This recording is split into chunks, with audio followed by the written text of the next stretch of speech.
Welcome in, everybody, to another deep dive. We love to do these, and today we're going to be looking at A Giant's Curse.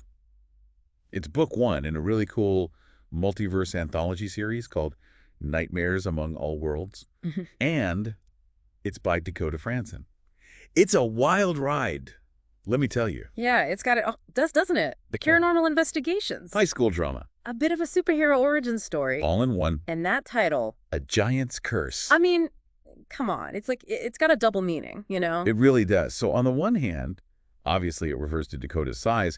He's described as this imposing figure. Like a literal giant. Among his peers. But then on the other hand, it hints at something bigger. Like the impact. Impact. His story has on the world. Yeah. It's almost like a prophecy. A prophecy. Embedded in the title itself. I love that. Okay, so let's start with Dakota. We meet him as a freshman in high school.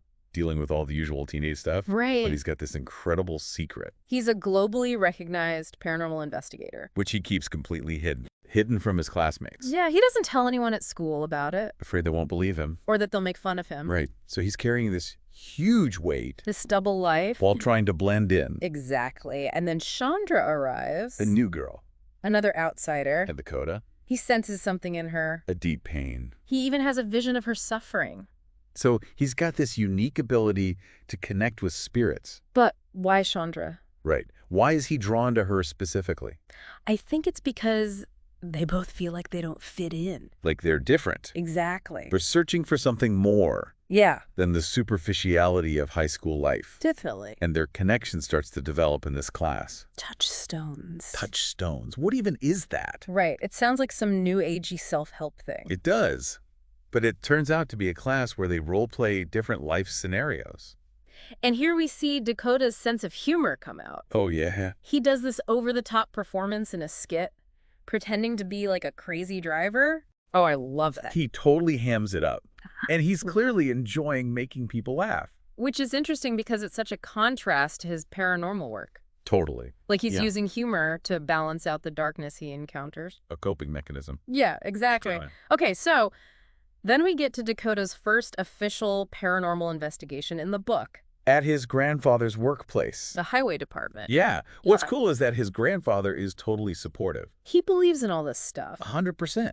Which is kind of refreshing because a lot of times in these stories, the family is skeptical. Right. They're like, oh, you're just imagining things. Yeah. But this case also introduces something really creepy. The Men in Black? Dude, those guys are straight out of a UFO conspiracy theory. Right. They show up all dressed in black, super intimidating. Good, sir. It's like they just radiate this aura of menace. Yeah. What do you think their deal is? I don't know. Are they government agents? Aliens? Something else entirely. It's such a mystery. It really adds to the intrigue. So Dakota's trying to figure out what's going on, and he turns to his Akashiya database. This online resource he created for paranormal investigators. Like crowdsourcing the supernatural. Right. He's recognizing that collaboration is key to understanding these phenomena. And then we start to see Dakota's own abilities evolve. He connects with these entities. The Shadow Hunter and Light Hunter. They sound intense. They're like guides. But also a reflection of the duality of his powers. Like the light and dark sides of the Force. And then he experiences bilocation. Being in two places at once. Yeah. And he even has a vision of his unborn daughter, Olivia. Whoa. I know, right? It's like the book is dropping these hints about a much larger story. A story that transcends time and space. Exactly. Mind-blowing. Okay. Then we get to the Murtaugh case. The ghost town in Idaho. Yeah. It's known for being super haunted. Abandoned buildings. Dark history. Dakota feels drawn to it. Like he needs to be there. And he encounters these ghosts. Hector and his wife. Former employees of the town. Which is interesting because you don't often see spirits staying together after death. It suggests a really strong bond. But then things get really scary. Ghost boy with a chainsaw. Dude, I know. Talk about a terrifying image. She tries to attack Dakota. Luckily, his light hunter intervenes. For protection. But the boy gives these prophetic warnings. About an impending war. And he begs Dakota for help crossing over.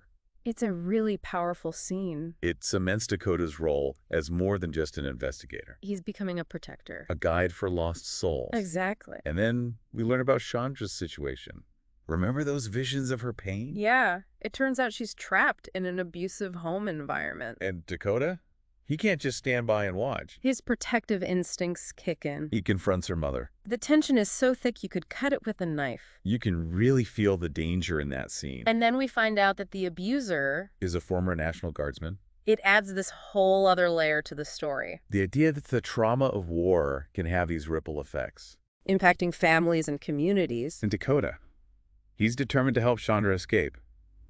He uses his resources to confirm the guy's identity. And then he contacts the authorities. And it's just investigating ghosts anymore. He's taking action in the real world. Fighting darkness in all its forms. And then Jessica is abducted. Brianna's sister. Brianna being Dakota's ex-girlfriend. Yeah. Their reunion is full of unresolved tension. But the focus quickly shifts to finding Jessica.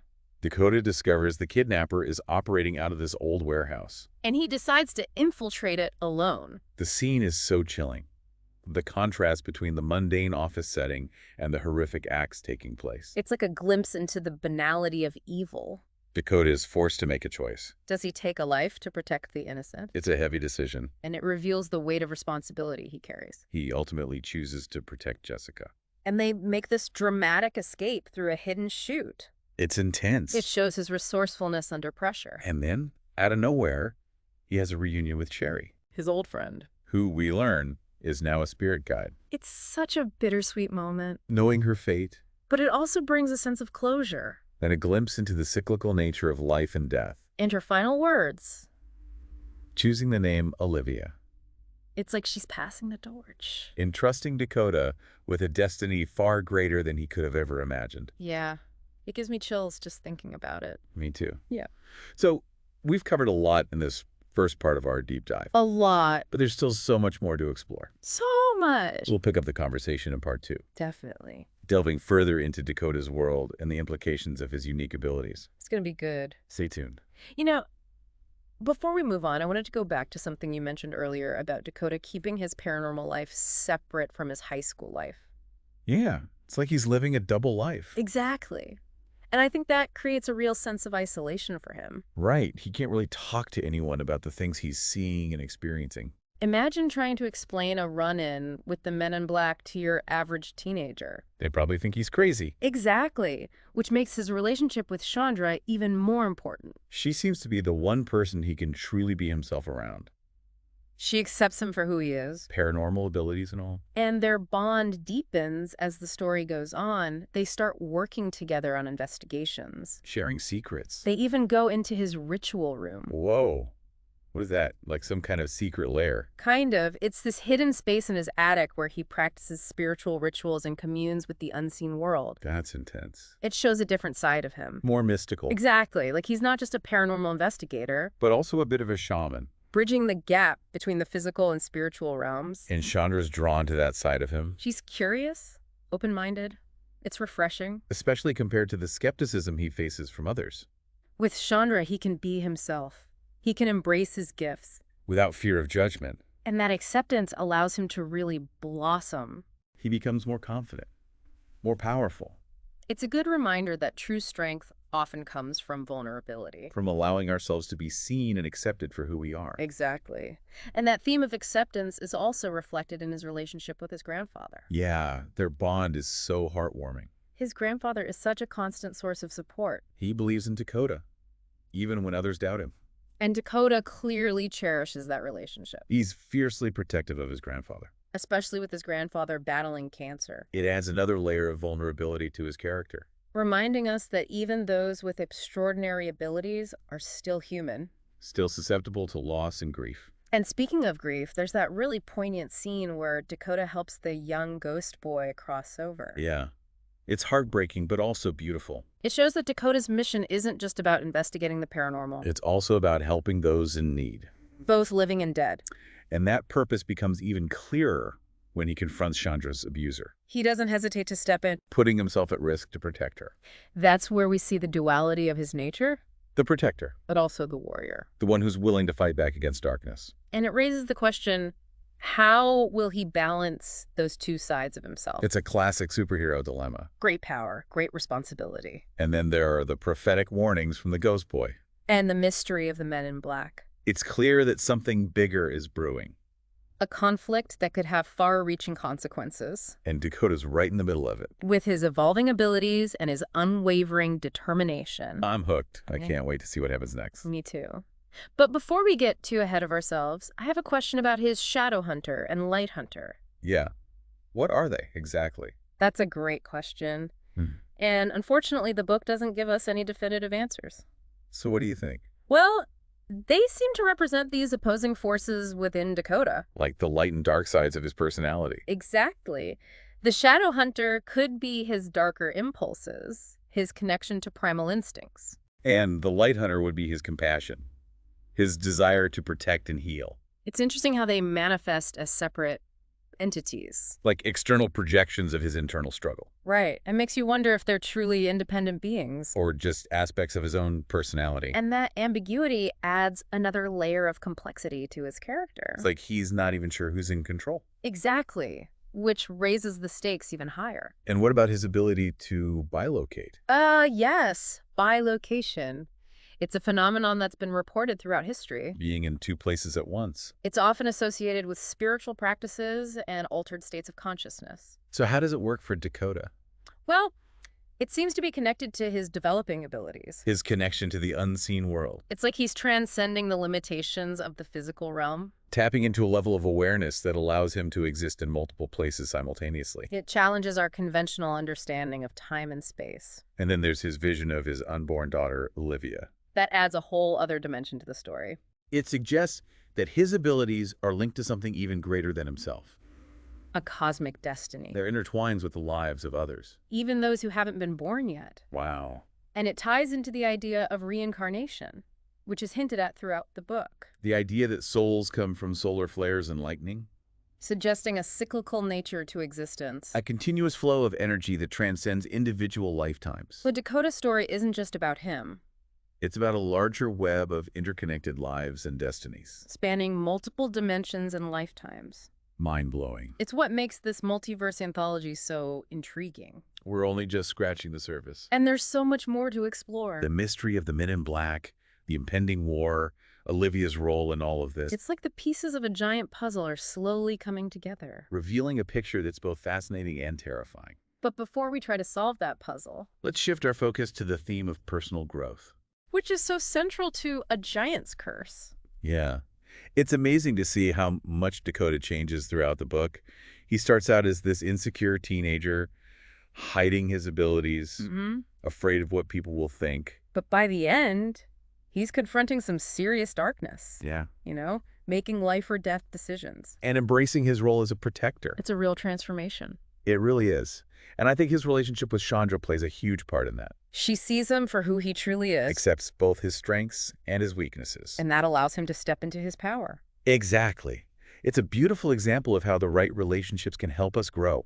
Challenge us. Support us. Help us navigate the world. And it's not just Chandra. Right? His grandfather, too. Their bond is so special. Even though his grandfather is sick, Battling cancer. he's still there for Dakota, encouraging him, It shows the importance of family. and the wisdom that can be passed down through generations. We don't have to face our challenges alone. And even though Cherry is gone, Physically, at least. her reunion with Dakota brings a sense of closure and reinforces that idea of the cyclical nature of life and death. Her choosing the name Olivia, knowing she'll be his daughter in the future. It's such a poignant detail. It connects everything together. It really does. So, A Giant's Curse. It's not just a paranormal thriller. It's so much more than that. It's about facing our fears Embracing who we are, and finding the courage to fight for what we believe in. even when it's hard. It blends together coming of age, superhero origin stories, supernatural mystery. And it leaves you feeling hopeful. Like even in the darkest of times, we can make a difference. It's a powerful message. It really is. So what happens next? Well, that's the big question, isn't it? A Giant's Curse is just the beginning of Dakota's journey. There's still so many unanswered questions. The Men in Black, the impending war, Olivia's role in all of this, It's exciting. and a little bit terrifying. This deep dive has been a blast. I've really enjoyed exploring Dakota's world with you. Me too. It's a story that makes you think. About the nature of reality The power of belief. and the potential we all have to do extraordinary things. So to our listeners out there, what hidden strengths do you possess? How will you use them to make a difference in the world? That's something to think about. Thanks for joining us on this deep dive into a giant's curse. The first book in Dakota Frandsen's multiverse anthology series, Nightmares Among All Worlds. Until next time, keep exploring, keep questioning.